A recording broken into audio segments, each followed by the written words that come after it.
माननीय अध्यक्ष महोदय, सबसे पहले मैं आप सभी का धन्यवाद करना चाहूंगा कि आपने मुझे अवसर दिया है अपनी बात रखने का।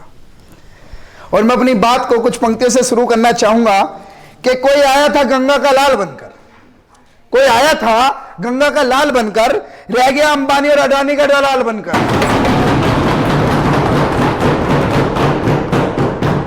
कोई आया था गंगा का लाल बनकर, रह गया अंबानी और अडानी का दलाल बनकर। कपड़ों से ज्यादा बिक गई कफन, अंधभक्त कहते हैं मजबूत हाथों में है वतन। कि कबीरा तेरे जगत में उल्टी देखी रीत, अनपढ़ ढोगी राज करे, शिक्षित मांगे भीख। और आपकी यही सच्चाई है। माननीय अध्यक्ष महोदय, आज से ठीक 9 साल पहले सरकार ने अच्छे दिन का आलाप इस देश में गाया था। उन्होंने कहा था अच्छे दिन आने वाले हैं। मैं उनसे पूछना चाहता हूं कि अच्छे दिन किसके लिए थे? भाजपा के लिए अच्छे दिन आए जिसने 5,000 करोड़ रुपए से अधिक की संपत्ति और संसाधन जमा किए। अच्छे दिन उन मुट्ठी भर पूंजीपतियों के लिए आए जिन्होंने हर दिन 1,000 करोड़ की कमाई की। अच्छे दिन उन 142 सबसे बड़े अमीरों के लिए आए जिन्होंने कोरोना की आपदा के बीच एक साल में 30 लाख करोड़ का व्यापार करा। उन बैंक लुटेरे मेहुल भाई जी, माननीय अध्यक्ष महोदय, उन बैंक लुटेरे मेहुल भाई, नीरव भाई, विजय भाई, संसेदा भाई के आए जिन्होंने अच्छे दिन के नाम पे 5,35,000 करोड़ रुपए की बैंक धोखाधड़ी की। अब हम ये भी जान लेते हैं कि अच्छे दिन के नाम पर देश के लोगों को क्या मिला। मेरे इस देश के 135 करोड़ देशवासियों को आखिर मिला क्या? उन्हें मिला रसोई गैस 1,000 रुपए, खाना पकाने का तेल और दाल 200 रुपए, पेट्रोल और डीजल की कीमत 100 रुपए से ऊपर, किसानों के लिए 3 काले कानून, आत्महत्याएं और 27 रुपए दिन की कमाई। माननीय अध्यक्ष महोदय, जिस देश में जय जवान और जय किसान का नारा लगाया जाता है, वही उस किसान की दिन की कमाई केवल और केवल 27 रुपए है। इस पर आपकी सरकार क्या कहना चाहेगी? मैं पूछता हूं इस गूंगी व बहरी सरकार से, इन्होंने 3 काले कानून लाकर देश के किसानों को सड़कों पर उतार दिया। माननीय अध्यक्ष महोदय, 60 लाख, अब आते हैं व्यापार की तरफ। माननीय अध्यक्ष महोदय, 60 लाख छोटे और सूक्ष्म उद्योगों को बंद करना और व्यवसाय की मंदी, 84% लोगों की आय में कमी, 12 करोड़ लोगों की नौकरियां चली गई। इस पर मैं पूछना चाहता हूं कि सरकार का क्या रवैया है? माननीय अध्यक्ष महोदय, वो मजहब की बात करें तो तुम प्यार लिख देना, वो मजहब की बात करें तो तुम प्यार लिख देना, वो अगर हिंदू मुसलमान करें तो आप हिंदुस्तान लिख देना। माननीय अध्यक्ष महोदय, मैं भाजपा के कुछ उन नेताओं का नाम इस सदन में रखना चाहूंगा जिन्होंने मुसलमानों के खिलाफ टिप्पणियां की हैं और ऐसे बयान दिए हैं जो मुसलमानों के खिलाफ इस देश में हर्ट पहुंचाते हैं। योगी आदित्यनाथ मुसलमानों के खिलाफ सैकड़ों कुत्ते सीटी बजाते हैं। ये योगी आदित्यनाथ का जी, मैं आपकी बात को समझ कर रहा हूं, मैं आपके सारे समझ गया। माननीय प्रधानमंत्री जी, पिछले 2 उत्तर प्रदेश विधानसभा चुनाव में, जी साहब, समझदारों को इशारा काफी होता है, आप समझदार बन जाइए।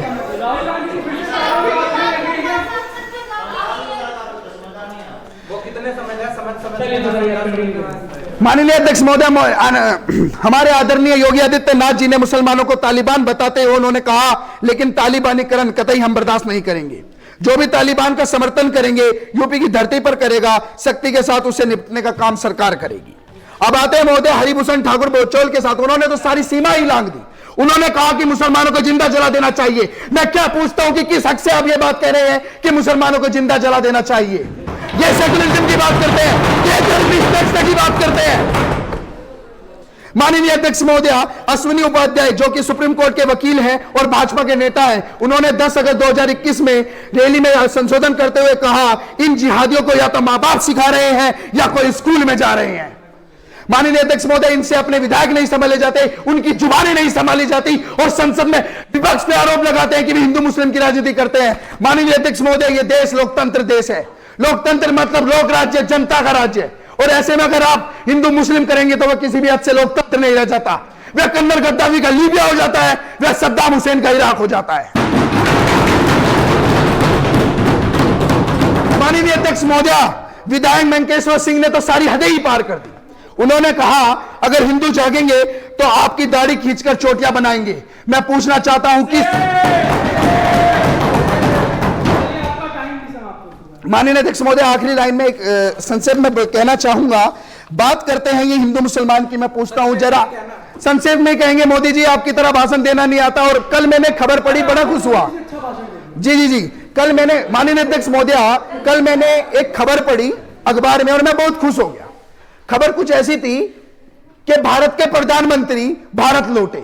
मगर वाह, ये तो बहुत बड़ी खबर है, इसे तो जश्न होना चाहिए।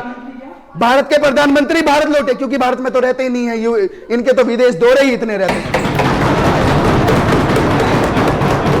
और अगर ये राहुल गांधी जी पे थोड़ा सा पर्सनल हो ही रहे हैं, तो कल यहाँ पे सदन में महिलाओं के आरक्षण और संरक्षण की बात चल रही थी, तो मैं ये अपने देश के जितने शादीशुदा व्यक्ति हैं उनसे मेरी हाथ जोड़ के गुजारिश है कि अगर शादीशुदा हो तो अपनी बीवियों को अपने साथ रखिए, वरना मन की बात रेडियो पे करनी पड़ जाएगी।